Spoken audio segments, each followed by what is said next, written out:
Hello and welcome to this second part from the video about historical price data and tick data. In the first part we've discussed these two functions for retrieving historical price information, copy rates from and copy rates from position, and now let's move to the third function about historical information, which is copy rates range. And maybe the name of the function is descriptive enough, but what you do here is to provide two different dates, and you will retrieve the data that's in between these dates. So again, the function takes four arguments: symbol, time frame, you're already familiar with this, and starting and ending date. And going back to Spider, I've created already an example how to use this copy rates range function. So again, we have to use the PITS model to define UTC time zone, and we will provide this time zone as a parameter to the starting and ending date. So let's use start date as 10th of January and end date as 31st of January. So I'm going to run these three lines first, and here is the copy rates range function.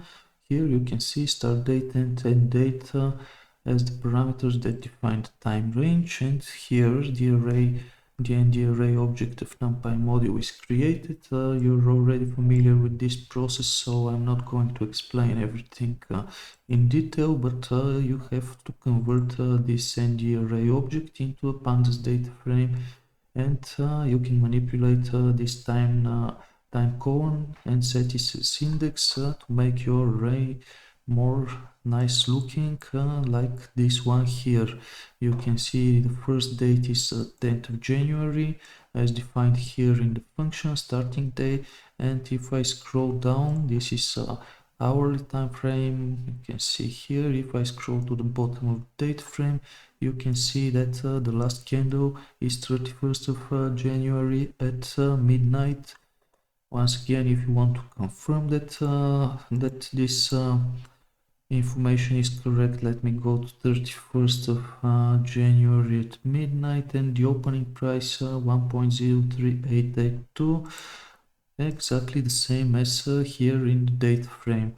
So this is how you can use this function copy rates range. You provide the two dates, and the relevant data in between these dates will be successfully retrieved. Here I'm using hourly candles, but you can do 4 hours or daily information. Let's just use daily data. So once again, I'm going to use the same data frame, and now you can see 10th, 11th and 12th must be weekend. And if you scroll down, you can see that the last date is the 31st of January. So this is it for copy rates range function. Let's go back to the documentation page. So we are moving to the two functions that work with tick data, and here there is a slightly different structure. Here, of course, you have to provide the symbol name, the starting day, so copy rates from. If you've seen my previous video, about copy rates from, this function works in a similar fashion, but we're copying ticks from. So symbol and date from, the ticks are requested from. The number of requested ticks, so for example, if your starting day is 10th of January and you request the first 10,000 ticks, it's going to look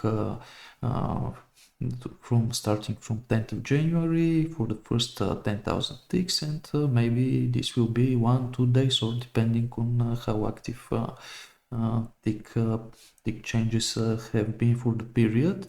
And here what's interesting is this fourth parameter, which is flag, which is combination of flags defining the type of requested ticks. If you take a look here at the description, a flag to define the type of requested ticks. So there are three different options: ticks with bid and ask changes, ticks with changes in last and volume, and copy ticks so, which means all ticks. Okay, now we have this function copy ticks from, and once again we are defining the starting date. Here we have our function, so the start time will be the 1st of January, and I want to see the first 1000 ticks using this flag copy tick. So let's run this piece of code.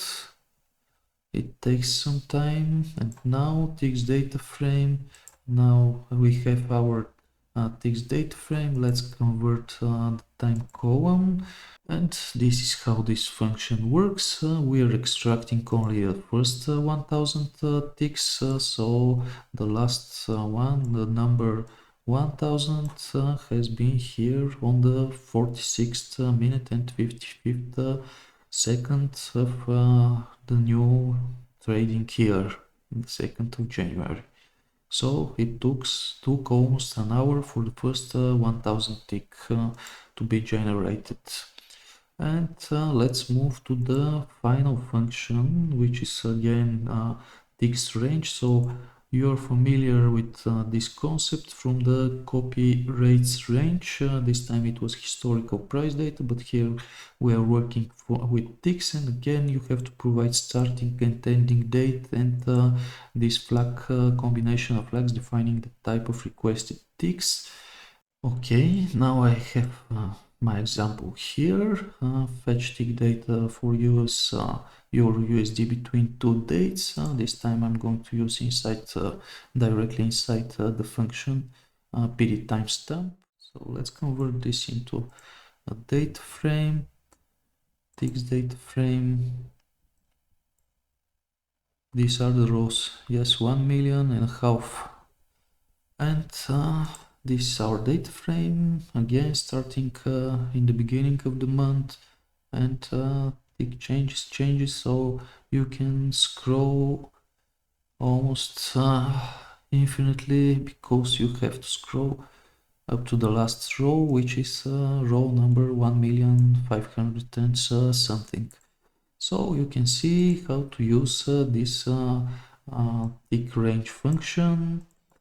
And this is very useful. Tick data usually is useful for backtesting. Of course, depending on your strategy, you may need tick data for your trading algorithm, but these are the two functions to retrieve tick data.